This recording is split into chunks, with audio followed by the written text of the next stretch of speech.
Κυρίες και κύριοι, αγαπητές φίλες και φίλοι, απόψε είναι Μεγάλη Τρίτη, 11 Απριλίου του 2023. Όπως είπαμε και στη χθεσινοβραδινή μας εκπομπή, απόψε θα κάνουμε μία αναφορά στον απαγχωνισμό του Γρηγορίου του Πέμπτου, ο οποίος έγινε την 10η Απριλίου του 1821, δηλαδή μόλις 2 εβδομάδες μετά την Επανάσταση στην Πελοπόννησο. Επειδή έχουν υποθεί πολλά, απλά να σας πω ένα παράδειγμα για τον Γρηγόριο τον Πέμπτο και τον αφορισμό. Όταν πήγα πριν από 2-3 χρόνια στη Δημητσάνα, γενέτειρα του Γρηγορίου του Πέμπτου, όταν πήγα λοιπόν στη Δημητσάνα να παρουσιάσω ένα βιβλίο άσχετο με αυτά, και επειδή ο δημοτικός χώρος της παρουσίασης ήταν κοντά στο σπίτι του Γρηγορίου του Πέμπτου, πριν ξεκινήσουμε την παρουσίαση, ως εκδότης πήγα εκεί, έκανα και μία αναφορά, πέρασα και από την οικία του Γρηγορίου του Πέμπτου, είπα 2 λόγια και αντέδρασε κάποιος παράγοντας από εκεί, ο οποίος, να σας πω την αλήθεια, δεν κατάλαβα. Ψυχολογικό πρέπει να ήταν το πρόβλημα. Εν πάση περιπτώσει ήταν εναντίον του Γρηγορίου του Πέμπτου. Και επειδή έχουν υποθεί πολλά, γι' αυτό επέλεξα να κάνουμε απόψε το πρώτο μας θέμα να είναι αυτό. Ακούστε, ο Γρηγόριος Πέμπτος ήταν ο Πατριάρχης την περίοδο της Επανάστασης. Μόλις έγινε η εξέγερση στην Πελοπόννησο 25 Μαρτίου, εκλήθη ο Πατριάρχης στην υψηλή πύλη από τον Σουλτάνο και του ζήτησε την απολογισμό. Γιατί? Διότι μετά το πρώτο φιρμάνι με την άλωση της Κωνσταντινούπολης, αναγνώρισε ο Πορθητής στον Πατριάρχη της Κωνσταντινούπολης τον τίτλο του Μιλέτ Μπασί. Μιλέτ Μπασί σημαίνει ο Εθνάρχης, και του έδωσε μάλιστα με αυτό το φιρμάνι και κάποιες αρμοδιότητες και ευθύνες. Έχει την ευθύνη για την ευταξία και την ευνομία που πρέπει να τηρούν οι χριστιανοί, οι ορθόδοξοι χριστιανοί που υπάγονται στον Εθνάρχη Πατριάρχη. Υπό αυτή την έννοια τον κάλεσε και του ζήτησε εξηγήσεις. Μάλιστα του γνωστοποίησε ότι προτίθεται να σφάξει όλους τους χριστιανούς της Κωνσταντινούπολης.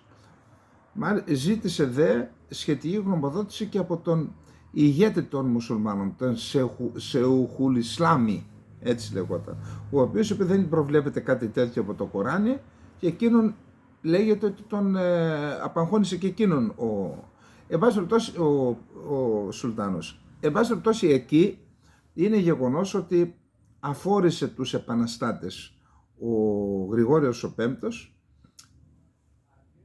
παίρνοντας ταυτόχρονα μέτρα, ειδοποιώντας τους ότι αυτό γίνεται για να προστατέψει τους Έλληνες της Κωνσταντινούπολης, συνεχίζει το έργο του κτλ. Εν πάση περιπτώσει, ο αφορισμός είναι εκεί, λέγεται ότι αναιρέθηκε, αλλά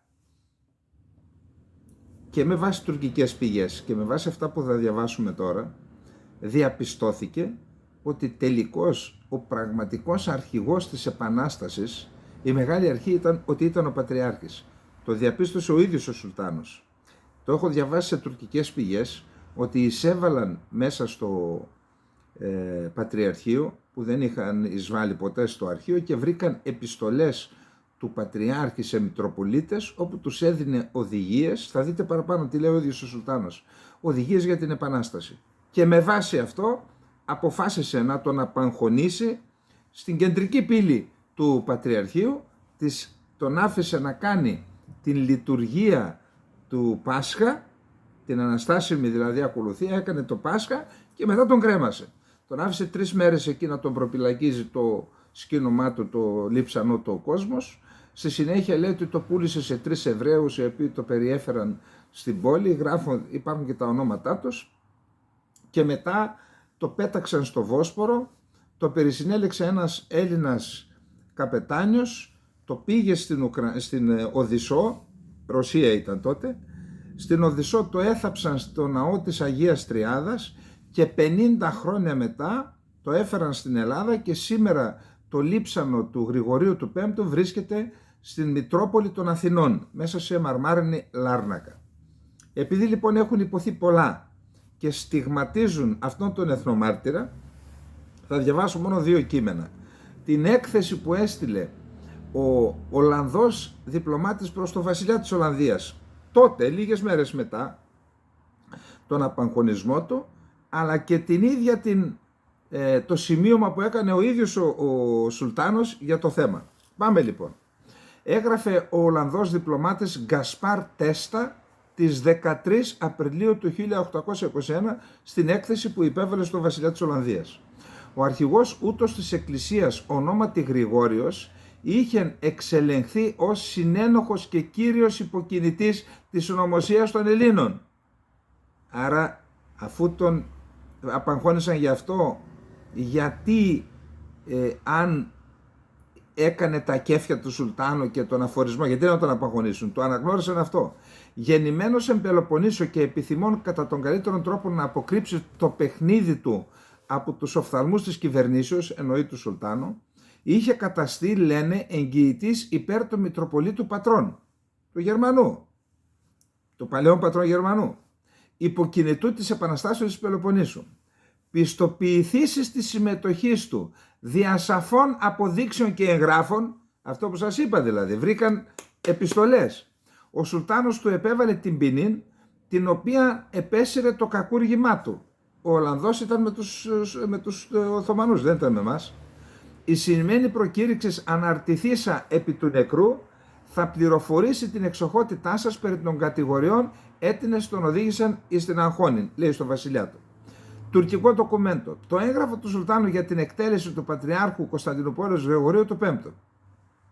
Επειδή χρέος των ανωτέρων και των αρχηγών ή ουδήποτε έθνους είναι το επαγρυπνήν νυχθημερών επί των εις την επιτήρηση αυτών εμπιστευμένων προσώπων, το πληροφορήστε περί πασών των πράξεων αυτών και αναφέρνει στην κυβέρνηση πάντα τα μεταξύ αυτών ανακαλυπτόμενα εγκλήματα και οι πατριάρχε όντες επίσης ως εκ της θέσεως αυτών ανώτεροι και αρχηγοί των υπηκόων ήτινες ζώσιν εν ασφαλεία υπό τη σκιάν της αυτοκρατορικής εξουσίας, οφείλουσι ή να προπάντων όσιν άμομοι, έντιμοι, χρηστοί και ειλικρινείς και εκτιμένοι δε τας ιδιότητας ταύτας, εφού εννοήσωση τας αγαθάς και κακάς κλήσεις λαού τινός, οφείλουσιν ή να προλαμβάνωσιν εγκαίρως τα κακάς διαπηλώνται και συμβουλών, εν ανάγκη διατιμωριών κατά τα παραγγέλματα της θρησκείας αυτών και πληρούσιν ούτω μέρος της ευγνωμοσύνης ειν οφείλουσιν τη υψηλή πύλη δια τας ευεργεσίας, ευεργέτης βεβαίως ο Σουλτάνος, και τας ελευθερίας ειν απολάβωσιν υπό την αγαθοεργών αυτής και αν. Όλα αυτά που λέει ο Σουλτάνος υπάρχουν ακαδημαϊκοί στην Ελλάδα που τα πιστεύουν. Ότι έτσι ήταν ο Σουλτάνος, έτσι μην γελιέστε. Αλλά ο άπιστος Έλλην Πατριάρχης, ώστις όμως έδωκε προηγουμένως το σάφτα αφοσιώσεως δείγματα, δεν ειδηνήθη να μη συμμεθέξει νυν εις τα στάσεις και την επανάσταση του έθνους αυτού, επιχειριστήσαν υπό διαφόρων διεφθαρμένων ανθρώπων, ο Κολοκοτρώνης ήταν διεφθαρμένος, ενώ ο Σουλτάνος ήταν λευκή περιστερά, επιλαθωμένων εαυτών και παρασυρωμένων υπό διαβολικών και χειμερικών ιδεών, χρέος δε αυτού ειν, όπως διδάξει τους αμαθείς, ότι προέκειτο ενδάφτα περί επιχειρήσεως ματέας, ουδέποτε δυναμένης ή να πραγματοποιηθεί, επειδή τα κακά σχέδια ουδέποτε θριαμβεύωσε κατά της μομεθανικής ισχύως και θρησκείας, λαβουσών την ύπαρξη αυτών παρά του Θεού από 1000 και πλέον ετών και διατηρηθισωμένων μέχρι της τελευταίας κρίσεως, ως βεβαιεί ημάς ο ουρανός δι' αποκαλύψεων και θαυμάτων.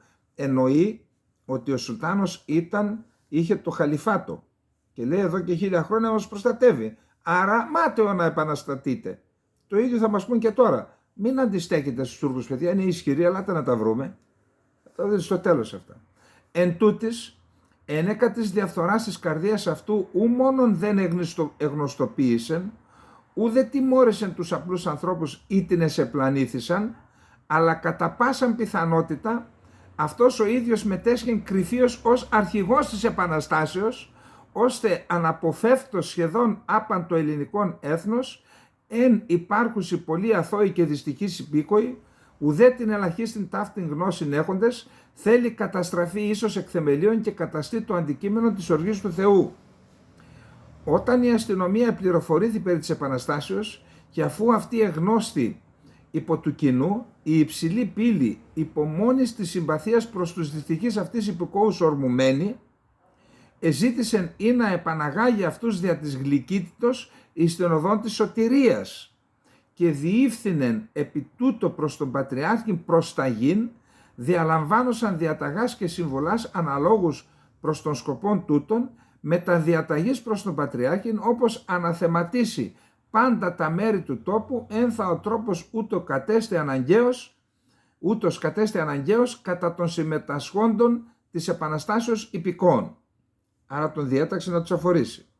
Αλλά αντί να δαμάσει αυτούς και πρώτος αυτός να επανέλθει στο χρέος αυτού, αυτός ο άπιστος υπήρξεν υπέρ πάντα άλλων ο άξον πασών των αταξιών, τον μέχρι τούδε διαταραξασών την κοινήν ησυχίαν, επίστημεν ότι και αυτός εγεννήθη εις Πελοπόννησον και ότι συμμετέσχε πασών των βίαιων πράξεων ας τινές υπήκοοι πεπλανημένοι έπραξαν εκεί και στην επαρχία των Καλαβρίτων. Ούτω λοιπόν αυτός ο ίδιος υπήρξε αίτιος της εξοντώσεως και της απολίας, είναι βεβαίως θέλος συνυποστεί τη βοήθεια του Θεού. Επειδή δε επίστημεν απανταχώδεν περί της προδοσίας αυτού ούμονο κατά της υψηλής πύλης, αλλά και κατά του ιδίου αυτού έθνους, αναγκαίον κατέστη όπως αφαιρεθεί το σώμα του από της γης και δια τούτο απειγχωνίστη ή να χρησιμεύσει ως παράδειγμα δια τους λοιπούς. Εξεδόθη την 19η του μηνός Ρετζέπ έτος 1230. Ήταν η Οθωμανική χρονολογία και άρα 10 Απριλίου του 1821. Οφείλουμε λοιπόν καταρχάς να μην είμαστε αυτοκαταστροφικοί, να αποκαταστήσουμε την τιμή του Γρηγορίου του Πέμπτου, που από ανθρώπους είτε πλανημένους είτε ανθέληνες, ναι όπως το λέω, είτε ανθέληνες, αμαυρώνεται η φήμη του και υπάρχουν πολλοί, επαναλαμβάνω, αν ψάξετε στο διαδίκτυο θα βρείτε πολλούς από αυτούς. Είναι ένας εθνομάρτυρας και όσοι πηγαίνετε στη Μητρόπολη των Αθηνών μπορείτε να δείτε και να προσκυνήσετε και στη Λάρνακα όπου υπάρχει το σκήνομά του.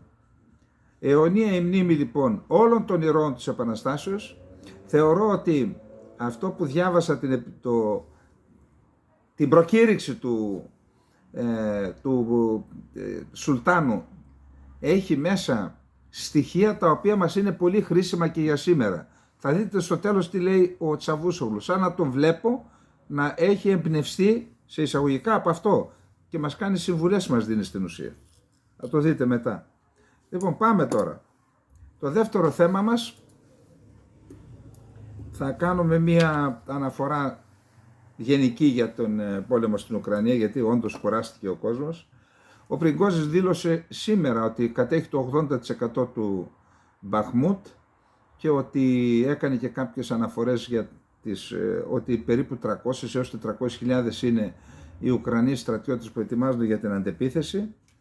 Επίσης περικυκλώνεται Εδβίιβκα, είδα κάποιους χάρτες καταστάσεως και στη Μαρίνκα το ίδιο ολοκληρώνεται η κατάληψη στη Μαρίνκα.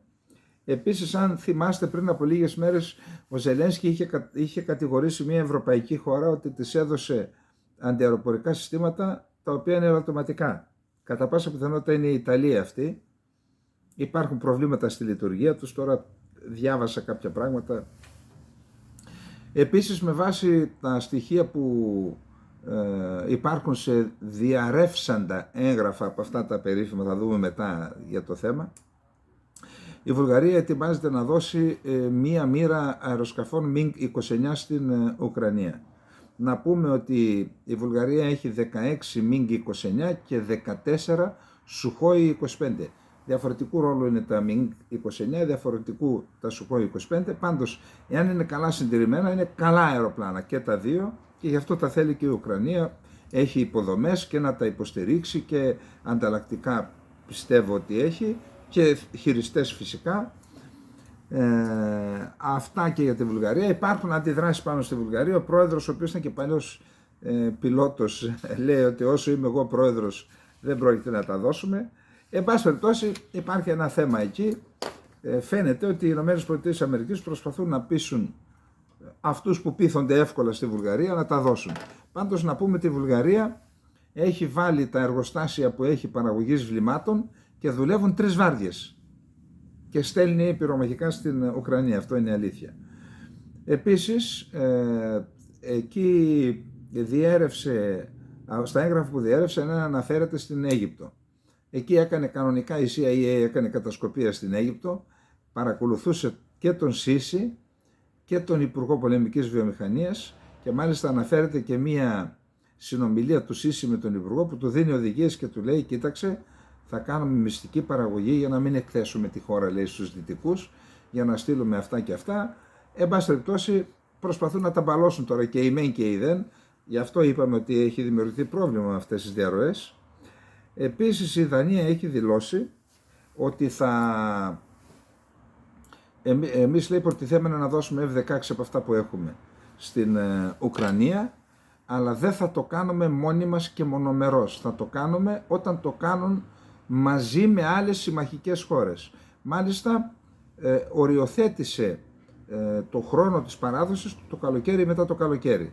Να πούμε ότι η Δανία έχει 43 F-16, από τα οποία τα 30 είναι σε υπηρεσία, αλλά σταδιακά τα θέτει εκτός υπηρεσίας γιατί αγόρασε 27 F-35 από τις ΗΠΑ της Αμερικής, κόστος 2,4 δισεκατομμυρίων δολαρίων ή ευρώ. Ναι.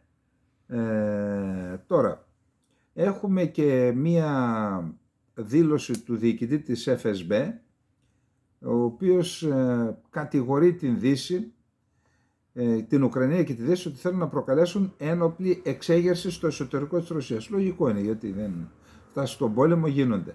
Στόχος τους είναι να εμπλέξουν τους Ρώσους σε ανατρεπτικές, τρομοκρατικές και εξτρεμιστικές ενέργειες, τόνισε ο επικεφαλής της Ρωσικής Ομοσπονδιακής Υπηρεσίας Ασφαλείας FSB. Ο επικεφαλής, λοιπόν, Αλεξάνδερ Μπορντικοφ, κατηγόρησε σήμερα την Ουκρανία και τους Δυτικούς ότι προσπαθούν να υποκινήσουν τους Ρώσους σε σαμποτάζ και σε ένοπλη εξέγερση στο φόντο της επίθεσης στην Ουκρανία.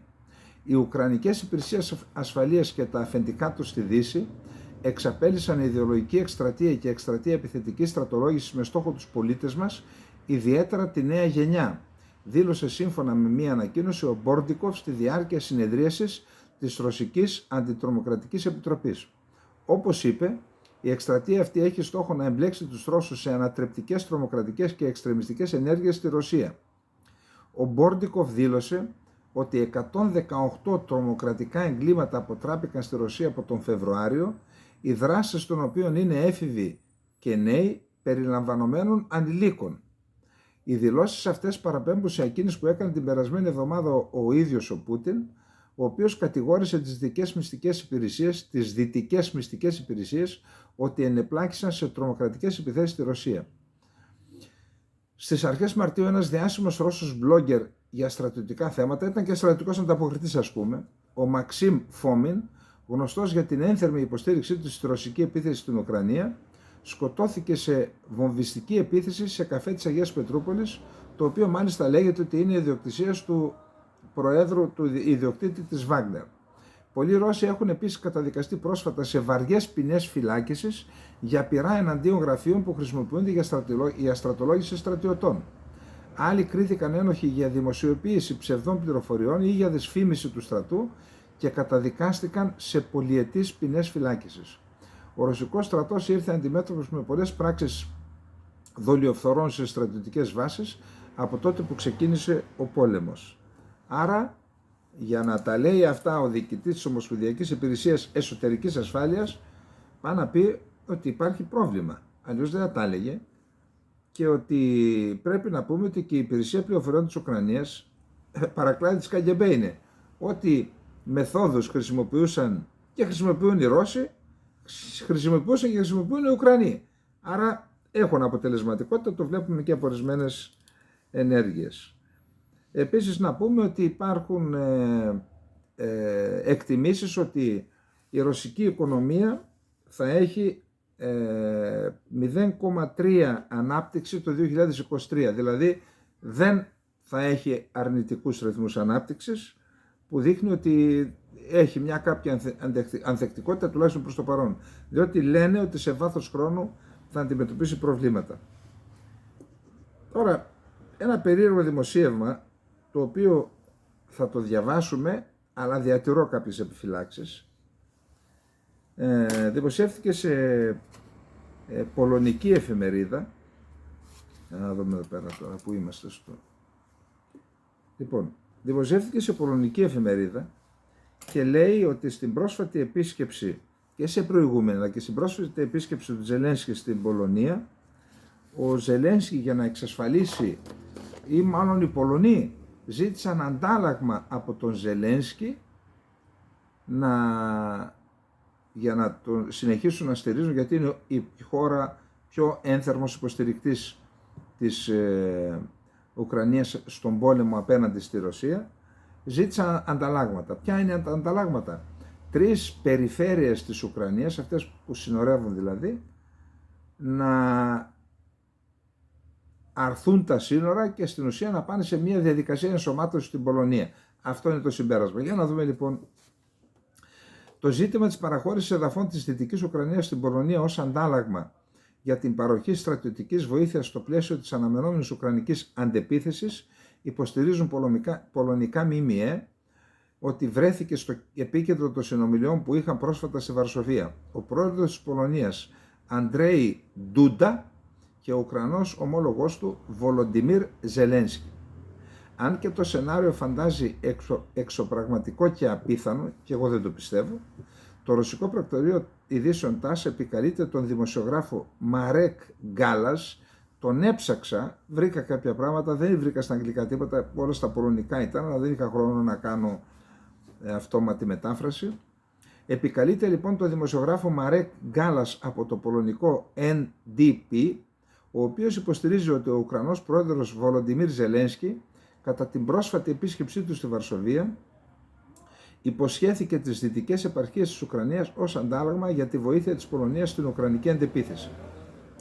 Στο άρθρο του ο Γκάλας υποστηρίζει ότι η επίσκεψη του Ουκρανού Προέδρου πυροδότησε πολλά σενάρια και θεωρίες. Και βάζει κάποια ερωτήματα, θέτει κάποια ερωτήματα. Τι θέματα ήρθε να εγείρει ο Ουκρανός Πρόεδρος, δηλαδή τι τον ανάγκασε να έρθει στη Βαρσοβία, τι έγγραφα υπεγράφησαν μεταξύ Ουκρανίας και Πολωνίας, πώς αυτή η επίσκεψη μπορεί να επηρεάσει τη συνολική κατάσταση στην περιοχή, πώς θα μπει τέλος στην ένοπλη σύγκρουση στα ανατολικά μας σύνορα, διαρωτάται ο Γκάλας, ο οποίος υποστηρίζει ότι ο Ζελένσκι στην ομιλία του υποστήριξε ότι μελλοντικά δεν θα υπάρχουν σύνορα μεταξύ Ουκρανίας και Πολωνίας, ούτε πολιτικά, ούτε οικονομικά, ούτε ιστορικά. Αν το είπε αυτό, όντως μένει ανοιχτό ένα ζήτημα να πάνε σε βελούδινη ενσωμάτωση οι Πολωνοί. Να δούμε. Πάντως έχουμε δει χάρτη, αν ήταν αληθινή η φωτογραφία που είδαμε, στο πολωνικό επιτελείο η αξιωματική, και στον τοίχο υπήρχε χάρτης που είχε αυτές τις 3 επαρχίες σαν πολωνικά εδάφη, τις ουκρανικές επαρχίες. Αυτό μπορεί να αποτελέσει μια επιβεβαίωση της εσωτερικής μας πληροφόρησης ότι η Ουκρανία είναι έτοιμη να παραχωρήσει τις δυτικές επαρχίες στην Πολωνία, είπε ο Γκάλας. Έχει εσωτερική πληροφόρηση από την κυβέρνηση της Πολωνίας. Ο δημοσιογράφος δεν ρωτάται γιατί να κάνει κάτι τέτοιο Ζελένσκι. Πρώτον, λόγω της δραματικής κατάστασης στο μέτωπο, οι απώλειες των Ουκρανών είναι δυσανάλογα υψηλές και τα δυτικά όπλα περιορισμένες διάρκειας, είτε γιατί γίνονται στόχοι των ρωσικών πυράβλων, είτε γιατί αποτυχάνουν λόγω της παλαιότητάς τους. Ακόμα πιο σημαντικό, γιατί οι ΗΠΑ αξιώνουν ήδη την αποπληρωμή δανείων, στρατιωτικού εξοπλισμού και άλλων προμηθειών. Όπως έχουμε ήδη αναφέρει, η Ουκρανία από την ηγεσία Ζελένσκι έχει συσσωρεύσει ένα χρέος άνω των 150 δισεκατομμυρίων. Τονίζει το δημοσίευμα. Όλοι θέλουν η Ουκρανία να κερδίσει τη σύγκρουση. Όχι λόγω του προσχήματος ότι αν κερδίσει η Ρωσία, ο Πούτιν δεν θα σταματήσει την Ουκρανία, αλλά θα επιτεθεί σε άλλα μέλη του ΝΑΤΟ. Οι υπολογισμοί είναι απλοί. Εάν η Ουκρανία χάσει τον πόλεμο, δεν θα υπάρχει κανείς να πληρώσει το λογαριασμό, το χρέος δηλαδή. Εάν ο Πούτιν πάρει το πάνω χέρι, θα είναι μια αποτυχία όχι μόνο για την Ουκρανία, αλλά για όλους μας, είχε πει ο Στόλτεμπεργκ. Η πιο κερδοφόρα επιχείρηση των ΗΠΑ είναι η αιματερή επιχείρηση πώλησης όπλων, υποστηρίζει ο Γκάλας. Τέλος πάντων, έχει αρκετά άλλα θέματα. Αν θέλετε ψάξτε να βρείτε το άρθρο του Γκάλας, μήπως και είναι πιο διαφωτιστικό. Πάντως, επειδή περνάει ο χρόνος, δεν θέλω να φάμε χρόνο. Πάντως, εάν ψάξετε και βρείτε την ιστορική εξέλιξη της Ουκρανίας και της Πολωνίας, θα δείτε ότι η Πολωνία κατήχε μεγάλο μέρος της Ουκρανίας και ότι εσχάτως, πριν την ίδρυση δηλαδή, αυτές οι τρεις επαρχίες ήταν πολωνικά εδάφη. Και οι Πολωνοί τα θεωρούν ιστορικά πολωνικά εδάφη. Πάντως, επειδή είδα και τα δημογραφικά της χώρας, δεν υπάρχει ισχυρή πολωνική μειονότητα στην Ουκρανία. Διαβάζω μάλιστα ότι το 77,8% είναι Ουκρανοί, στην επίσημη απογραφή το 17,3% είναι Ρώσοι και από εκεί και μετά οι άλλες μειονότητες είναι κάτω το 1%. Νομίζω οι Πολωνοί είναι 0,3, 0,4, 5, 250.000. Τώρα, αφού δεν κατοικούνται από Πολωνούς, πώς διεκδικούν τρεις περιφέρειες που αυτές μπορεί να έχουν και 5-6 εκατομμύρια κόσμο, δεν το ξέρω. Έχει όμως ένα ιστορικό υπόβαθρο όλη αυτή η διεκδίκηση και γι' αυτό επέλεξα να δούμε το θέμα. Λοιπόν, ένα πολύ σημαντικό θέμα, το επόμενο είναι μία αναφορά. Ξέρετε, οι στρατηγοί σε ορισμένες χώρες δεν καταλαβαίνουν τίποτα, ούτε από πολιτικές σκοπιμότητες, ούτε από... Τα γράφουν και είναι έτσι, έχουν και το κεφάλι του σύσσικο, αλλά και το λογαριασμό τη συνείδησή τους καθαρή και απέναντι στην ιστορία. Ο Γερμανός, το λέω τώρα γιατί δεν μπορώ να το πω και για τα δικά μας πράγματα, τώρα δεν θέλω, συνάδελφοι είναι. Όταν σου αδειάζονται σε αποθήκες και επηρεάζουν τη μαχητική σου ικανότητα, δεν μπορεί να έχεις τη συνείδηση σου καθαρή, εκτός και αν έχεις γράψει κάτι και σου δώσαν εντολή. Αν έχεις γράψει ποια είναι τα προβλήματα που δημιουργούνται, εντάξει, εν πάση περιπτώσει. Πάμε να δούμε τι έκανε ο αρχηγός ΓΕΣ της Γερμανίας. Έκανε μία αναφορά. Η Γερμανία έχει αναλάβει την υποχρέωση έναντι του ΝΑΤΟ το 2025 να έχει μία μεραρχία στη διάθεση του ΝΑΤΟ 16.500 ανδρών, νομίζω.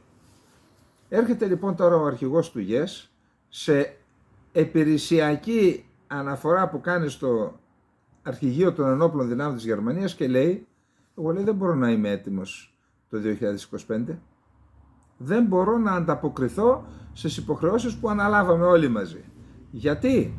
Υποχρηματοδότηση, βοήθεια στην Ουκρανία που στέλνουμε, τα αποθέματα μας τα στέλνουμε εκεί, τι θα έχω εγώ? Και τα βάζει στη σειρά όλα. Για να δούμε λίγα στοιχεία που αναφέρει μέσα. Σύμφωνα με δημοσίευμα της εφημερίδας Bild, ο διοικητής των χερσαίων δυνάμεων, αντιστράτηγος Αλφόνς Μάις, ενημέρωσε την ηγεσία των ενόπλων δυνάμεων της Γερμανίας ότι δεν είναι σε θέση να εκπληρώσει πλήρως τις υποχρεώσεις του απέναντι στο ΝΑΤΟ και ότι μόνο μερικώς θα μπορέσει να ανταποκριθεί στις δεσμεύσεις που έχει αναλάβει ως το 2025. Η έκθεση αυτή, ενημερωτική δηλαδή προς τον αρχηγό του Γενικού Επιτελείου, έγινε αρχές Μαρτίου, τώρα δηλαδή πριν ένα μήνα. Επισημαίνει λοιπόν στην έκθεση ότι η μαχητική ετοιμότητα όλων των χερσαίων δυνάμεων της Γερμανίας θα μπορούσε να μειωθεί λόγω της συνεχιζόμενης υποχρηματοδότησης και της πρόβλεψης για την συνέχιση της παροχής στρατιωτικής βοήθειας στην Ουκρανία, η οποία μεταξύ άλλων προβλέπει την παράδοση στρατιωτικού εξοπλισμού και τη διάθεση χρόνου από το προσωπικό για την εκπαίδευση Ουκρανών στρατιωτών. Είπαμε ότι έχει δεσμευτεί να δώσει μία μεραρχία των 16.500 στρατιωτών. Όπως επισημαίνεται στην έκθεση, όσον αφορά το προσωπικό, αυτό προβλέπεται να στελεχωθεί κατά 79%. Αν και γίνεται λόγος για τεράστιες ελλείψεις σε στρατιωτικό εξοπλισμό, οι οποίες δεν πρόκειται να καλυφθούν στο άμεσο μέλλον. Ακόμη και αν στραφούμε τώρα στα αποθέματα όλων των χερσαίων δυνάμεων, θα έχουμε στη διάθεσή μας λιγότερο από το 60% του απαραίτητου εξοπλισμού. Παρά τις προσπάθειες, η μαχητική ικανότητα της μεραργίας μέχρι το 2025 θα είναι περιορισμένη. Η έλλειψη πόρων, η υποστήριξη της Ουκρανίας και η εφαρμογή των σχεδίων του ΝΑΤΟ οδηγούν γενικά σε σοβαρά προβλήματα στην εκπαίδευση άλλων μονάδων των χερσαίων δυνάμεων, λέει ο στρατηγός Μάης, και τονίζει ότι αν δεν διορθωθεί η κατάσταση, ο στρατός δεν θα είναι σε θέση να συμμετέχει σε μάχες υψηλής έντασης, ένα πόλεμο υψηλής έντασης. Ο άνθρωπος αυτός δεν ξέρω αν θα μείνει στη θέση του, γιατί μπορεί να τον, όταν γίνεσαι ενοχλητικός, σε αποπέμπουν. Πάντως σίγουρα τη συνείδησή του θα την έχει καθαρή. Τι λέτε εσείς? Πάμε επόμενο θέμα. Μπορεί, όπως κάποιοι βαρέθηκαν για την Ουκρανία, να ακούν για την Ουκρανία, μπορεί κάποιοι να μας πούν ότι βαρεθήκαμε να ακούμε και για την Κίνα. Δεν είναι έτσι. Δεν είναι έτσι. Διαβάστε, άμα θέλετε, και το άρθρο του Παπαχελά, τώρα να μην το διαβάζουμε και αυτό. Ο οποίος και αυτός προειδοποιεί ότι τρίζουν οι κολόνες του οικοδομήματος της Δύσης. Κάτι γίνεται, αλλάζει ο κόσμος. Είμαι από τους ανθρώπους που εγώ το ομολογώ. Εγώ δεν πίστευα ότι πάμε σε ένα πολυπολικό κόσμο. Μέχρι πέρυσι, μέχρι πρόσφατα δηλαδή. Και ακόμα δεν μπορώ να σας πω ότι το πιστεύω πλήρως, αλλά διαβάζω και βλέπω τις εξελίξεις. Δεν πρέπει να είμαστε κολλημένοι σε ιδεολειψίες ή σε πράγματα που οι εκτιμήσεις είναι κάτι αποτέλεσμα μιας μαθηματικής πράξης. Βάζεις δεδομένα, τα αξιολογείς και οδηγείς σε ένα συμπέρασμα, μια εκτίμηση. Αν τα δεδομένα είναι λειψά ή αν τα δεδομένα έχουν αλλάξει, έκανες την εκτίμηση σου ένα χρόνο πριν, αν έχει τώρα άλλαξαν, θέλει άλλο λογαριασμό. Εδώ λοιπόν φαίνεται ότι γίνονται πράγματα και θα δείτε, νομίζω ότι έχει πραγματικά, όχι αυτό το θέμα τώρα με την Κίνα, το επόμενο με την επίσκεψη Μακρόν και με τα όσα είπε, μπορεί να είναι και η σοβαρότερη εξέλιξη στην Ευρώπη τα τελευταία 10-20 χρόνια. Δηλαδή ο Μακρόν εκεί που μας ήρθε από τους τραπεζίτες φυτευτός και βγαίνει, προσπαθεί τέλος πάντων να δείξει ανάστημα ενός έστω και μικρού Ντεγκόλ, που ένας Ντεγκόλ χρειάζεται την Ευρώπη και για να αποκτήσει υπόσταση και να είναι και ο τρίτος πόλος, όπως λέει ο Μακρόν. Τέλος πάντων, Κίνα. Οξύνεται η ένταση λοιπόν με την Κίνα. Τελείωσαν χθες, το κοινό ξύφος τελείωσε χθες. Παραμένουν όμως εκεί στρατεύματα ακόμα, η περικύκλωση. Το Γενικό Επιτελείο Στρατού της Ιαπωνίας, η Ιαπωνία διάβασα ότι έστειλε και κάποια αεροσκάφη στην Ταϊβάν σαν υποστήριξη. Πάντως το Γενικό Επιτελείο Στρατού της Ιαπωνίας ανέφερε σε ανακοίνωση που εξέδωσε σήμερα ότι εντόπισε το αεροπλανοφόρο Σαντόγκ και άλλα κινεζικά πολεμικά σκάφη σε περιοχή που βρίσκεται 230 με 430 χιλιόμετρα, δεν ήταν το ένα δίπλα στ' άλλο, νότια του Ιαπωνικού νησιού Μιγιάκο από την Παρασκευή. Περίπου 120 αποπροσγειώσεις επιβεβαιώθηκαν πάνω στο αεροπλανοφόρο Σαντόγκ, μεταξύ των οποίων 80 πολεμικών αεροσκαφών και 40 ελικοπτέρων, σύμφωνα με το Ιαπωνικό Γενικό Επιτελείο. 2 ομάδες συνοδείας των Ιαπωνικών δυνάμεων κινητοποιήθηκαν για την αποστολή αυτής της επιτήρησης, έκαναν επιτήρηση για να προστατέψουν την ΑΟΣ τους, και μαχητικά αεροσκάφη της αεροπορικής δύναμης αυτοάμυνας αναπτύχθηκαν ως απάντηση στην έντονη δραστηριότητα των κινέζικων μαχητικών αεροσκαφών. Είναι η πρώτη φορά που το Σαντόγκ, ένα από τα 2 αεροπλανοφόρα που έχει η Κίνα, συμμετέχει σε ασκήσεις που περιλαμβάνουν την περικύκλωση της Ταϊβάν, σύμφωνα με τον Κινέζικο στρατό. Αν θέλουμε να προστατεύσουμε την ειρήνη και τη σταθερότητα στο στενό της Ταϊβάν, πρέπει να είμαστε αντίθετοι στεναρά σε κάθε μορφή απόσχεσης από την ανεξαρτησία της Ταϊβάν, δήλωσε ο Ουάνγκ Ουεμπίν, εκπρόσωπος του Κινέζικου Υπουργείου Εξωτερικών, στην τακτική συνέντευξη τύπου. Τι μας είπε δηλαδή? Άμα θέλετε να έχετε ησυχία, σταματήστε τις κινήσεις της απόσχεσης. Σοβαρά θέματα έχουμε. Οι Ηνωμένες Πολιτείες ανακοίνωσαν σήμερα ότι παρακολουθούν από κοντά τις ενέργειες της Κίνας στο στενό της Ταϊβάν και ότι οι στρατιωτικές ασκήσεις του Πεκίνου υπονομεύουν την ειρήνη και τη σταθερότητα στην περιοχή. Οι διάβλοι επικοινωνίας μας με την Κίνα παραμένουν ανοιχτοί και προτρέπουμε επανειλημμένως σε αυτοσυγκράτηση, δήλωσε υψηλόβαθμος Αμερικανός αξιωματούχος. Ο Κινέζικος στρατός ανακοίνωσε νωρίτερα σήμερα ότι ολοκλήρωσε με επιτυχία τις στρατιωτικές ασκήσεις οι οποίες είχαν στόχο να περικυκλώσουν επί 3 ημέρες το αυτόνομο νησί της Ταϊβάν, που το Πεκίνο θεωρεί κινέζικο έδαφος. Οι ασκήσεις καταγγέλθηκαν από την Ταϊβάν και τη ΣΥΠΑ, με την Ουάσιγκτον να ζητάει αυτοσυγκράτηση. Αντίθετα, η Ρωσία είχε δηλώσει ότι είχε δηλώσει μια συνεργασία χωρίς όρια με την Κίνα και είπε ότι το Πεκίνο έχει το δικαίωμα να απαντήσει στις επαναλαμβανόμενες προκλήσεις εναντίον του για να πραγματοποιήσει στρατιωτικές ασκήσεις γύρω από την Ταϊβάν. Η Κίνα έχει το κυρίαρχο δικαίωμα να αντιδράσει στις προκλητικές ενέργειες των ΗΠΑ, κυρίως με τη διεξαγωγή στρατιωτικών ασκήσεων, δήλωσε ο εκπρόσωπος της Ρωσικής Προεδρίας Δημήτρη Πεσκόφ.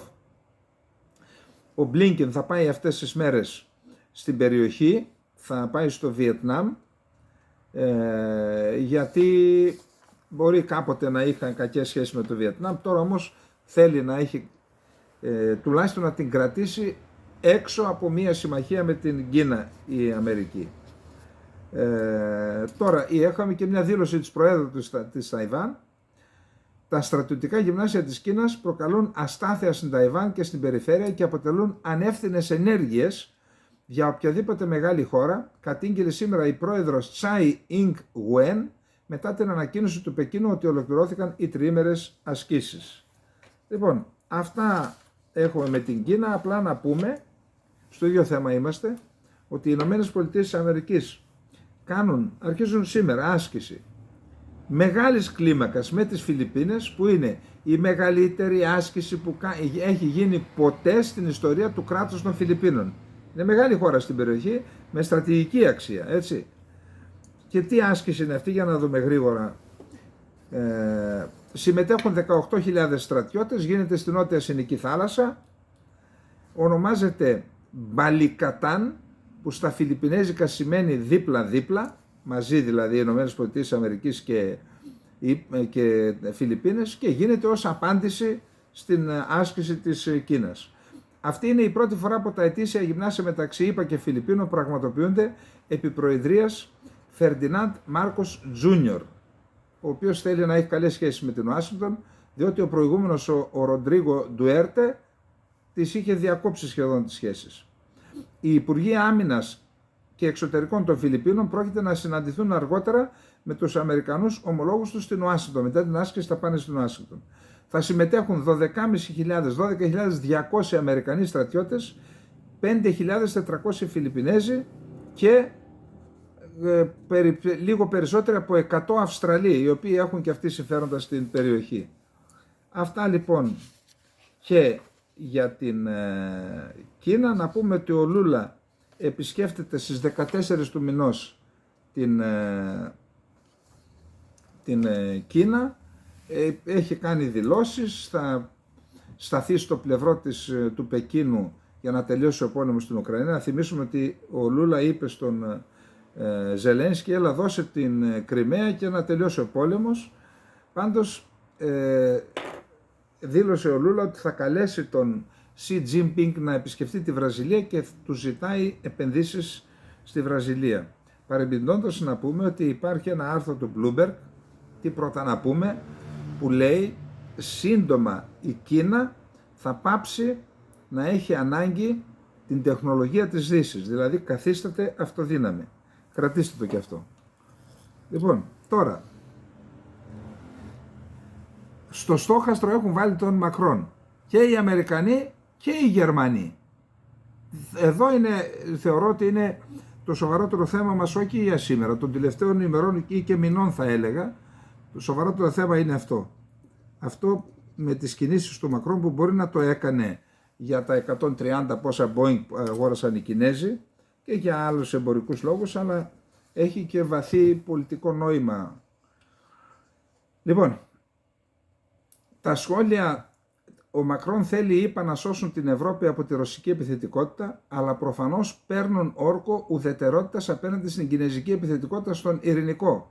Έγραψε στο Twitter τη Δευτέρα ο γερουσιαστής Τζον Κόρνιν. Κατηγορούν ότι ο Μακρόν πρόδωσε την Ταϊβάν δηλαδή. Τα σχόλια του Προέδρου της Γαλλίας Εμμανουέλ Μακρόν, ο οποίος υποστήριζε ότι η Ευρώπη πρέπει να δώσει μάχη για την στρατηγική της αυτονομία και προειδοποιεί για την όξυση της σύγκρουσης των δύο πόλων που συνιστούν οι ΗΠΑ και η Κίνα, προκάλεσαν έντολες αντιδράσεις στην Ουάσιγκτον. Είπε ο Μακρόν, δεν είμαστε αναγκασμένοι να πάρουμε το μέρος κάποιου από τους δύο, διότι είτε θα μας παρασύρουν οι Αμερικανοί στις πολιτικές τους, είτε θα βρεθούμε απέναντι στις αντιδράσεις της Κίνας. Γιατί, λέει, στρατηγική ουδετερότητα και αυτονομία. Αυτό είναι το σκεπτικό, γιατί έδωσε και συνέντευξη, θα το δούμε παρακάτω. Το χειρότερο θα ήταν να σκεφτούμε ότι εμείς οι Ευρωπαίοι θα έπρεπε να ακολουθούμε στο θέμα της Ταϊβάν και να προσαρμοζόμαστε στους αμερικανικούς ρυθμούς ή στην κινέζικη υπεραντίδραση, δήλωσε ο Μακρόν σε συνέντευξη που έδωσε στη διάρκεια επίσκεψης στην Κίνα. Με αφορμή το γεγονός αυτό, το Ρεπουμπλικανικό κόμμα στη ΣΥΠΑ, γερουσιαστές και βουλευτές επιτέθηκαν τόσο κατά τον Μακρόν όσο και κατά του Τζο Μπάιντεν, ο οποίος προσπαθεί να υποβαθμίσει αυτά που είπε ο Μακρόν. Τα κινέζικα κρατικά μέσα ενημέρωσης αντέδρασαν με ευθυμία, αναφέρει το Πολίτικο. Η δήλωση του Μακρόν σηματοδοτεί ένα αδιέξοδο για τη στρατηγική των ΗΠΑ να δελειάσουν την Ευρώπη να περιορίσει την Κίνα, ανέφερε τη Δευτέρα η Global Times του Πεκίνου. Και έχουμε παρακάτω δηλώσεις των και γερουσιαστών και να μην τις διαβάσουμε μία-μία. Απλά να πούμε τι είπε ο Λευκός Οίκος. Θα αφήσουμε τα ηλίσια να μιλήσουν για τα σχόλια του Προέδρου Μακρόν. Εστιάζουμε στην καταπληκτική συνεργασία και το συντονισμό που έχουμε με τη Γαλλία ως σύμμαχο και φίλο, δήλωσε ο εκπρόσωπος του Συμβουλίου Ασφαλείας του Λευκού Οίκου, ο κύριος Τζον Κίρμπι. Ορισμένοι βουλευτές ζήτησαν να επανεκτιμηθεί η αμερικανογαλλική σχέση. Εάν η Γαλλία είναι πραγματικά αποφασισμένη να εγκαταλείψει τα δημοκρατικά έθνη υπέρ ενός βάναυσου κομμουνιστικού καθεστώτος, οι ΗΠΑ πρέπει να επανεκτιμήσουν τη στάση τους απέναντι στη Γαλλία, δήλωσε ο βουλευτής Chris Smith από το Νιου Τζέρσι, Ρεπουμπλικάνος, πρόεδρος της Εκτελεστικής Επιτροπής του Κογκρέσου για την Κίνα. Χαρακτήρισε δε τη δήλωση του Μακρόν φαινομενική προδοσία της δημοκρατικής Ταϊβάν. Προσέξτε, εδώ πάλι έχουμε το γνωστό έργο που είδαμε με τον Μπούς τον νεότερο, εάν δεν είσαι μαζί μας, είσαι απέναντί μας. Αυτό πάνε να το πούνε. Δηλαδή, θέλησε ο Μακρόν να πει, ρε παιδιά, εντάξει, δεν είναι δυνατόν, έχουμε συμφέροντα εμείς με την Κίνα. Γιατί να συνταχτούμε, άλλα τα δικά συμφέροντα, άλλα τα δικά μας. Κάντε τη δουλειά σας εσείς, να κάνουμε και εμείς τη δουλειά μας και σε άλλους τομείς θα είμαστε μαζί, όπως στην Ουκρανία. Όχι, θα μας ακολουθήσετε και στην... τι να πω τώρα. Πάντως βγήκε και η Ισπανή Υπουργός Οικονομικών και είπε, δεν είμαστε αναγκασμένοι να πάμε, λέει, πρέπει να διατηρήσουμε τις εμπορικές μας σχέσεις με την Κίνα. Η Ισπανία, έτσι, δεν είναι μικρή χώρα η Ισπανία. Τώρα, άρα τρίτος πόλος. Λίγο γρήγορα πάλι στο ίδιο θέμα είμαστε. Έχουμε τώρα τον Μάνφρεντ Βέμπερ, Γερμανό πρόεδρο του Ευρωπαϊκού Λαϊκού Κόμματος. Κατηγόρησε τον Μακρόν γιατί ενώ απαιτεί κυριαρχία για την Ευρώπη, προχώρησε σε σύναψη κάθε είδους οικονομικής συμφωνίας που μπορούσε με την Κίνα. Εδώ τώρα δεν έχουμε, η αντίδραση των Γερμανών δεν έχει να κάνει με την Αμερικάνικη. Έχει γιατί υπέγραψε με σοβαρές εμπορικές συμφωνίες ο Μακρόν με την Κίνα. Μα ο Σόλτς πήγε πριν από ένα μήνα εκεί, δεν τον πήρε μαζί του, είπε να πάμε μαζί. Πήγε μόνος ο Σόλτς, έκανε αυτό στη δουλειά του. Τώρα πήγε, αυτά όμως δεν είναι Ευρωπαϊκή Ένωση, έτσι. Λοιπόν, τέλος πάντων, για να δούμε τι, 160 Airbus πούλησε στους Κινέζους ο Μακρόν. Δεν είναι μόνο η Μπελάρα που πούλησε σε εμάς, εκεί τώρα έχουμε άλλα. Επίσης, με βάση αυτό, λέει, θα διπλασιάσει την παραγωγή της στην Κίνα η Airbus. Μια άλλη γαλλική εταιρεία, η EDF, θα φτιάξει ένα υπεράκτιο αιωλικό πάρκο στο Γιανγκσού και η Alstom, η L'Oréal και άλλες γαλλικές εταιρείες υπέγραψαν επίσης σημαντικά συμβόλαια. Το Βερολίνο δυστυχώς φαίνεται να μην θέλει τη στρατηγική ανεξαρτησία της Ευρωπαϊκής Ένωσης, ένα στόχο που αξίζει να επιδιώξει η Ευρώπη για να παίξει ένα παγκόσμιο ρόλο. Δεν αποκλείεται βέβαια και ο παράγων ανταγωνισμός ζήλια. Τέλος πάντων, αυτά και με τη Γαλλία. Εγώ σας καλώ να σκεφτείτε αυτά που είπε ο Μακρόν. Όλοι, επαναλαμβάνω, όλοι λέγανε τώρα ποιος είναι ο Μακρόν και τι είναι ο Μακρόν και σιγά να μην μπορεί ο Μακρόν να διοικήσει μια χώρα σαν τη Γαλλία που είχε τον Ντεγκόλ, είχε τον Μιτεράν. Για προσέξτε, κάτι πάει να κάνει πάντως. Να είμαστε δίκαιοι, έτσι. Πάμε γρήγορα. Διαρροές. Συνεχίζονται οι αναταράξεις, γίνεται, να μην πω της πιανού γίνεται. Αλλά θα διαβάσουμε ένα άρθρο του Μιχάλη Ψήλου, ο οποίος έκανε καταπληκτική δουλειά, έρευνα, και ίσως την καλύτερη που έχω διαβάσει, και πήρε από παντού και ας δούμε πολύ γρήγορα, έχει σημαντικά πράγματα πάντως. Λοιπόν, πάμε. Ανυπολόγιστες συνέπειες της ΗΠΑ πυροδοτεί η διαρροή 100 απορρίτων εγγράφων με στρατιωτικές πληροφορίες και επιχειρησιακά δεδομένα σχετικά με την κατάσταση στην Ουκρανία, τη Μέση Ανατολή και την Κίνα, που εμφανίστηκαν σε ισοτόπους. Τα είπαμε αυτά. Η διάδοση των εγγράφων στο διαδίκτυο ενέχει πολύ σοβαρό κίνδυνο για την εθνική ασφάλεια των ΗΠΑ και μπορεί ενδεχομένως να τροφοδοτήσει την παραπληροφόρηση, δήλωσε ο Chris Minger, εκπρόσωπος του Πενταγώνου. Τεράστια ζημιά μπορεί να προκαλέσει. Ανώτερος αξιωματούχος των μυστικών υπηρεσιών περιέγραψε τη διαρροή ως εφιάλτη για τα 5 A's. Για τα 5 μάτια, μπορεί να το είπα και λάθος, συγχωρέστε με, που σημαίνει τις υπηρεσίες πληροφοριών των ΗΠΑ, του Ηνωμένου Βασιλείου, της Αυστραλίας, της Νέας Ζηλανδίας και του Καναδά. Εάν η Ρωσία ανακάλυπτε πώς λαμβάνουν τις πληροφορίες τους και ποιες δορυφορικές εικόνες χρησιμοποιούνται, θα μπορούσε αυτό να έχει άμεσο αντίκτυπο στο πεδίο της μάχης. Τονίζουν οι ίδιες πηγές. Η ζημιά είναι ήδη τεράστια. Το αμερικανικό κοινό πρέπει να γνωρίζει ότι το λαμβάνουμε αυτό πολύ σοβαρά, δήλωσε ο Διευθυντής Επικοινωνιών του Συμβουλίου Εθνικής Ασφάλειας Τζον Κίρμπι, εμφανώς ανήσυχος για το θέμα. Δεν ξέρουμε ποιος είναι υπεύθυνος, γι' αυτό και αν υπάρχουν περισσότερες πληροφορίες για να δημοσιεύσουν, είπε ο Κίρμπι. Δεν ξέρουμε αν δούμε κι άλλα έγγραφα, είπε. Σύμφωνα με έρευνα της Washington Post, 1,2 εκατομμύρια είναι οι άνθρωποι που είναι διαβαθμισμένοι να βλέπουν άκρως απόρριτες πληροφορίες. Το υλικό που διέρευσε είναι προφανώς φωτογραφημένα έγγραφα, μερικά προέρχονται από τις μυστικές υπηρεσίες των ΗΠΑ, αλλά και από την ανώτατη στρατιωτική διοίκηση των ενόπλων δυνάμεων.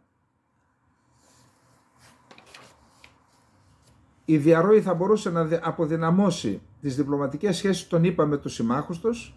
Ανώτερος αξιωματούχος των δυτικών μυστικών υπηρεσιών είπε στους New York Times ότι το περιστατικό έθεσε υπό αμφισβήτηση την εμπιστοσύνη στις ΗΠΑ. Δεν εμπιστεύονται τις ΗΠΑ δηλαδή. Και θα μπορούσε να αποδυναμώσει συνολικά τις ανταλλαγές μεταξύ δυτικών υπηρεσιών πληροφοριών. Λέει, στις αρχές Φεβρουαρίου πραγματοποιήθηκε συνάντηση μεταξύ μισθοφόρων της Βάγνερ και Τούρκων αξιωματούχων για να πουλήσει η Τουρκία όπλα και πυρομαχικά στη Βάγνερ και για την Ουκρανία και για το Μαλί. Συνολικά τα έγγραφα αποκαλύπτουν ότι οι υπηρεσίες των πληροφοριών των ΗΠΑ έχουν διοχετευτεί σχεδόν σε ολόκληρο το ρωσικό στρατιωτικό σύστημα και μπορούν να παρέχουν ακριβή στοιχεία για προγραμματισμένες επιθέσεις στην Ουκρανία. Προσέξτε. Άρα το σχέδιο της αντεπίθεσης μάλλον διέρευσαν. Σύμφωνα με ένα από τα έγγραφα, το Κρεμλίνο φέρεται να διεξάγει μια μεγάλης κλίμακας εκστρατεία απαξίωσης κατά της Γαλλίας και των ΗΠΑ στην Αφρική. Γνωστό και αυτό. Λοιπόν, ποιο είναι το θέμα? Ότι κατά πάσα πιθανότητα αυτή η διαρροή έγινε από κάποιον που παίζει, αξιωματούχο που παίζει παιχνίδια ηλεκτρονικά σε κάποια πλατφόρμα. Και εκεί, επειδή οι άνθρωποι που παίζουν παιχνίδια, μιλώ για μεγάλους ανθρώπους, έχουν ιδιαίτερο χαρακτήρα, μπορεί στη φάση, αν έπαιζαν πόλεμο ή δεν ξέρω εγώ τι, στη φάση αυτή για να δείξει τι ξέρει και τι μπορεί, στη φάση αυτή μπορεί να αποκάλυψει, έτσι λένε, και για να το λένε μάλλον προς τα εκεί προσανατολίζονται. Τέλος πάντων, γίνεται μασάζ τώρα στους συμμάχους για να τους πούν οι Αμερικανοί, ξέρετε, δεν είναι αυτό που νομίζετε, δεν σας παρακολουθούσαμε, αυτά. Μεγάλο θέμα, κρατήστε αυτό για τις ημερομηνίες και για τα σχέδια των αντεπιθέσεων. Νομίζω ότι είναι πολύ μεγάλο θέμα. Λοιπόν, πάμε και στο επόμενο θέμα. Λοιπόν, Τουρκία. Λοιπόν, τι είπαμε πριν από λίγο? Κάνεις εκτιμήσεις. Έχεις τα δεδομένα, τα βάζεις κάτω. Επαναλαμβάνω, η εκτίμηση είναι μια μαθηματική πράξη. βάζεις τα δεδομένα, βγάζεις ένα συμπέρασμα. Πριν να βάλει υποψηφιότητα για πρόεδρος της Δημοκρατίας ο Μουαρέ Μιντζέ, όλες οι δημοσκοπήσεις, ευτυχώς τις έχω εδώ κρατημένες, έδειχναν τον Κιλισδάρογλου από 5 μέχρι 15-16 μονάδες να προηγείται. Και οι περισσότεροι δήλωναν ότι μπορεί η εκλογή προέδρου να κριθεί στην πρώτη Κυριακή. Τώρα έχουμε ανατροπή. Ο Μουαρέ Μιντζέ είναι άνθρωπος, ήταν δημόσιος υπάλληλος, κρατικός υπάλληλος, άνθρωπος της υπηρεσίας πληροφοριών, του βαθέως κράτους. Τον έβαλαν στο παιχνίδι λοιπόν κόντρα στον Κιλισδάρογλου. Γιατί? Διότι δεν εμπιστεύονται τον Κιλισδάρογλου. Έχει δύο αμαρτίες σε εισαγωγικά ο Κιλισδάρογλου. Κούρδος και Αλεβίτης. Και επειδή θέλουν να τον ελέγχουν, έβαλαν λοιπόν τον Μουαρέ Μιντζέ, το ξανάπαμε. Τις πρώτες μέρες είχε μόνο 20-25 υπογραφές. Χρειάζονται 100. Και ό του θαύματος σε ένα Σαββατοκύριακο έγιναν 110. Που σημαίνει μηχανισμοί. Δεν ξέρω αν ήταν και το ίδιο το ΑΚΕΠ που έβαλε ανθρώπους να ψηφίσουν, του Ερντογάν δηλαδή, και είναι υποψήφιος. Και ο άνθρωπος αυτός, ήδη ανθρώπους μέσα από το κόμμα το ρεπουμπλικανικό του Κιλισδάρογλου, τον ψηφίζουν από 5 έως 8%. Τι σημαίνει αυτό? Υπάρχει και ένα 2% του Σινάν Ογκάν, ένας άλλος ακροδεξιός εθνικιστής, και τώρα πλέον βλέπουμε ότι ανακάμπτει ο Ερντογάν, γιατί πέρασαν και οι μνήμες από το σεισμό, και βλέπουμε ότι ενώ χθες είχαμε τον 42,6, 41,1 τον Ερντογάν, σήμερα έγινε ακριβώς το ανάποδο. Πήρε κεφάλι ο Ερντογάν. Δεν ξέρω, έχουμε χρόνο ακόμα μέχρι τις 14 Μαΐου, αλλά ο Ερντογάν, επαναλαμβάνω, πήρε κεφάλι. Τώρα να δούμε και μια άλλη πτυχή. Είναι σίγουρο ότι τον Ερντογάν το στηρίζει η Ρωσία. Αυτό τώρα δεν χτυπάμε, δεν λέμε κάτι άγνωστο, και η Ρωσία έχει τρόπους να επηρεάσει το εκλογικό σώμα, και αναφέρουμε το TikTok και το Instagram, το Facebook, το Twitter, το YouTube, όλα. Έχει τεράστιες δυνατότητες να το κάνει. Είναι όμως μόνο η Ρωσία? Η Ευρώπη είναι έτοιμη να δεχθεί τον Κιλισδάρογλου? Ο Κιλισδάρογλου είπε ότι εγώ σε 3 μήνες θα σας δώσω τη δυνατότητα να ταξιδεύετε ελεύθερα στην Ευρώπη. Η Γερμανία είναι έτοιμη να ανταποκριθεί σε αυτά τα ανοίγματα που υπόσχεται ότι θα κάνει ο Κιλισδάρογλου?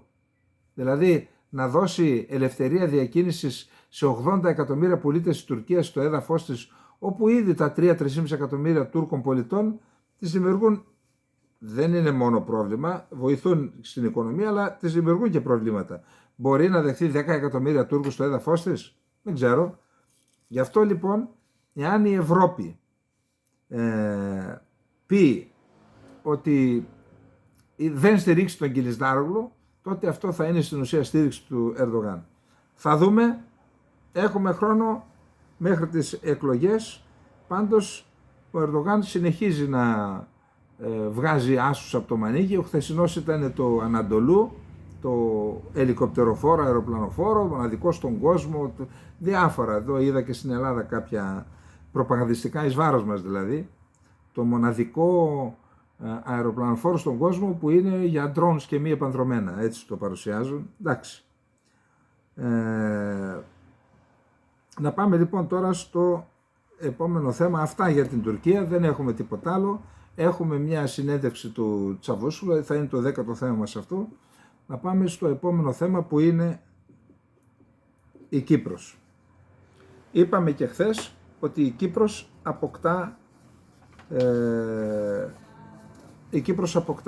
η Κυπριακή Δημοκρατία αποκτά Συμβούλιο Εθνικής Ασφάλειας. Έχει στείλει ο πρόεδρος της Δημοκρατίας ένα έγγραφο στα κόμματα. Στην Κύπρο υπάρχει Εθνικό Συμβούλιο, στο οποίο συμμετέχουν όλα τα κόμματα που εκπροσωπούνται στη Βουλή, οι αρχηγοί των κομμάτων. Εκεί συζητούνται όλα τα σοβαρά θέματα. Όταν πρόκειται να ληφθούν αποφάσεις, ο πρόεδρος της Δημοκρατίας τους μαζεύει και τους ενημερώνει και λαμβάνει και την άποψή τους, στηρούνται πρακτικά. Τώρα λοιπόν θα υπάρχει και Συμβούλιο Εθνικής Ασφάλειας, το οποίο για να πάρει λοιπόν, για να μην αποφασίσει μόνος του, έστειλε έγγραφο σε όλα τα κόμματα που συμμετέχουν στο Συμβούλιο Ασφάλειας και ζήτησε την άποψή τους. Στο έγγραφο γίνεται μια γενική περιγραφή, την είπαμε χθες, πώς θα λειτουργεί, ποιες θα είναι οι αρμοδιότητες του και ζήτησε σχόλια, δηλαδή τις ενστάσεις τους, τις προτάσεις τους να τα ενσωματώσει για να γίνει νόμος και τελικά να συγκροτηθεί και να λειτουργεί.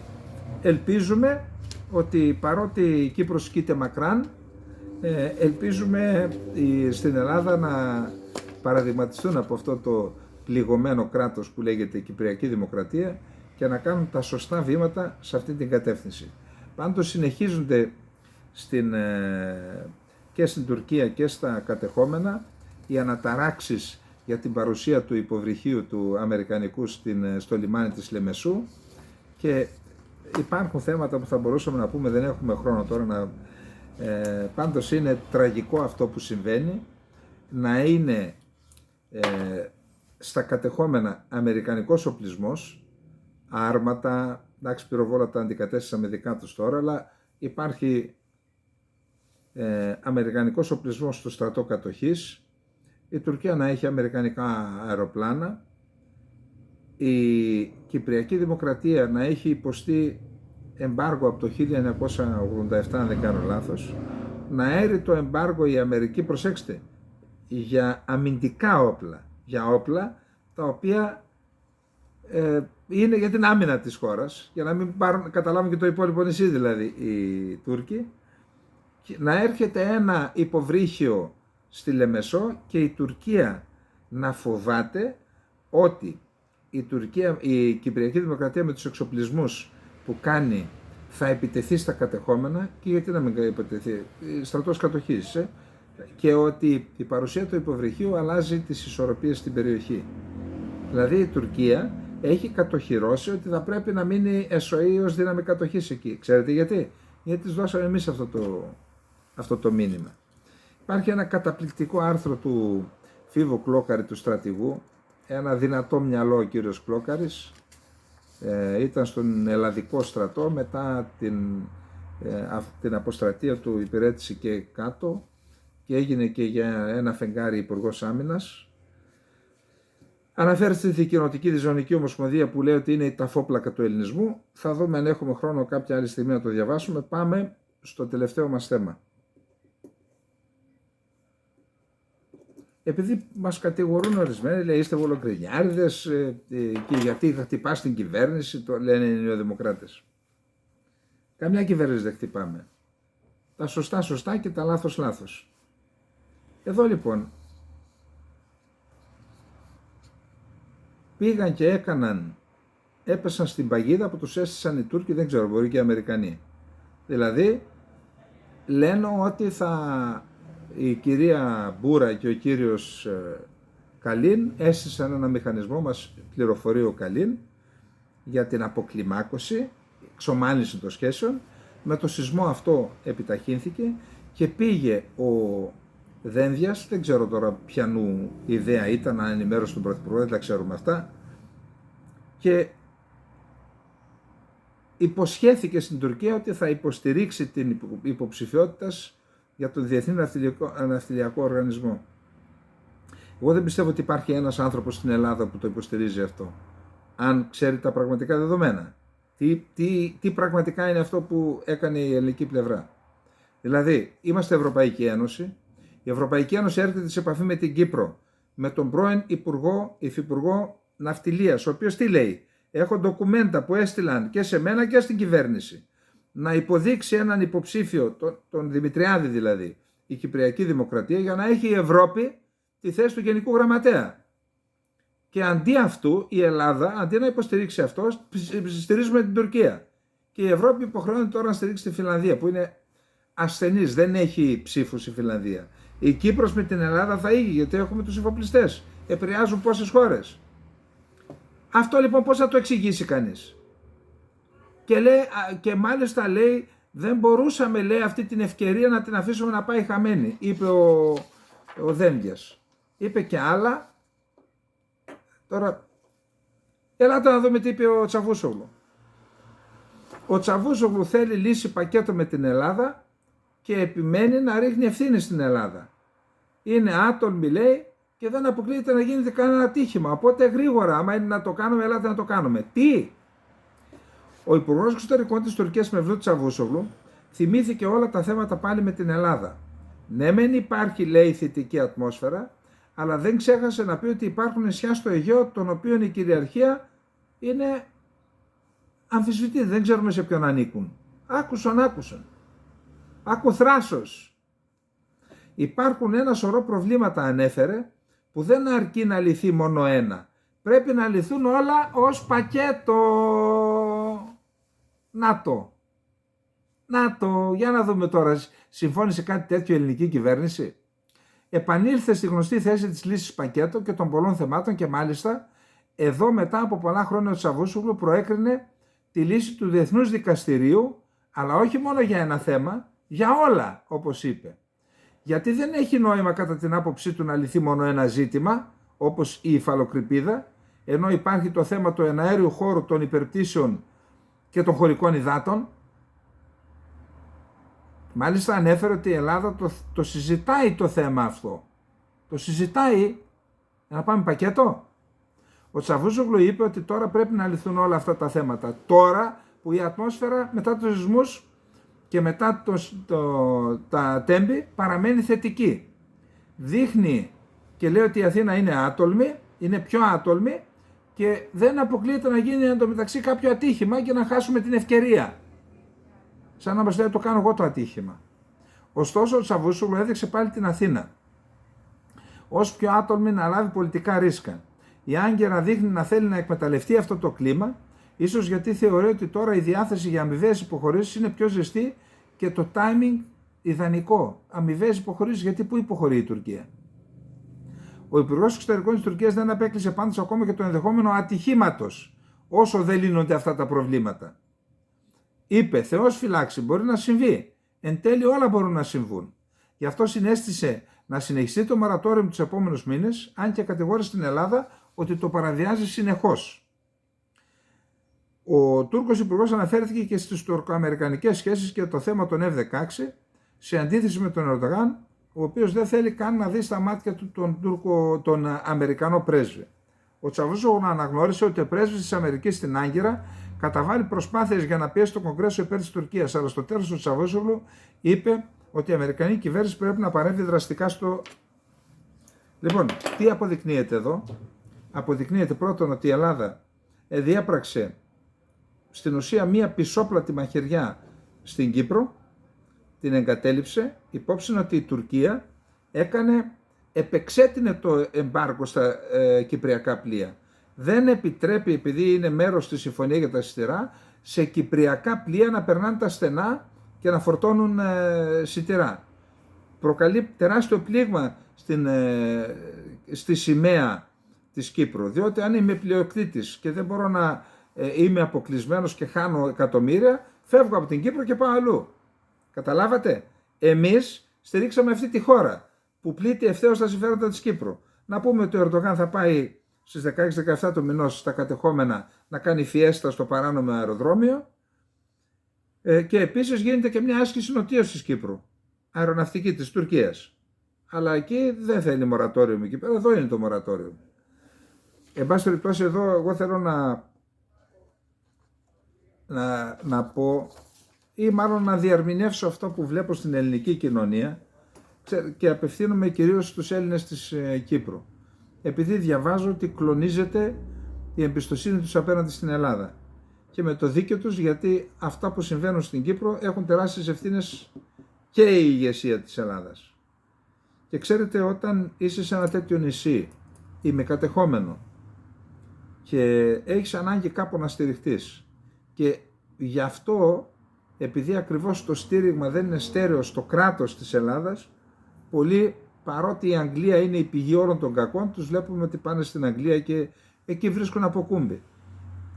Εν πάση περιπτώσει, εγώ θεωρώ πάντως ότι η συντριπτική πλειονότητα των Ελλήνων της Κύπρου είναι με την Ελλάδα και επειδή λέγεται το κοίτε μακράν, θα ήθελα να ξέρουν, επαναλαμβάνω, με βάση, διερμηνεύω τώρα την κοινή γνώμη στην Ελλάδα, ότι συντριπτική, αφήστε τώρα τις ανοησίες που λένε ορισμένοι, είτε στην Κύπρο είτε στην Ελλάδα, ότι στη συντριπτική πλειοψηφία των Ελλαδιτών, των Ελλήνων της Ελλάδας, η Κύπρος όχι μόνο δεν κοίται μακράν, αλλά κοίται εντός των ψυχών μας, είναι μέσα στις ψυχές μας. Αυτό να το θυμάστε. Κλείνοντας, και μην δίνετε σημασία στους πολιτικούς. Οι πολιτικοί κάνουν ζημιά, αλλά αν έχουμε τα μάτια μας ανοιχτά και τα αυτιά μας ανοιχτά, μπορούμε να προλάβουμε πράγματα και κάτι θα κάνουμε και τώρα. Κλείνοντας, να πω ότι το FBI στις ΗΠΑ έβγαλε μια οδηγία και είπε στους χρήστες κινητών τηλεφώνων: μην φορτίζετε τα κινητά σας τηλέφωνα στους δημόσιους φορτιστές που υπάρχουν στα αεροδρόμια, στο πρακτορία, δόθε κήθε.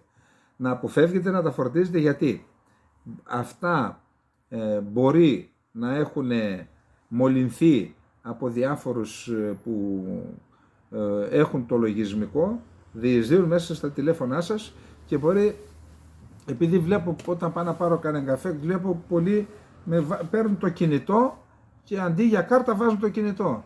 Εάν λοιπόν έχετε κωδικούς εκεί μέσα, μπορείτε να δείτε εκτός των άλλων και τους λογαριασμούς σας να αδειάζουν.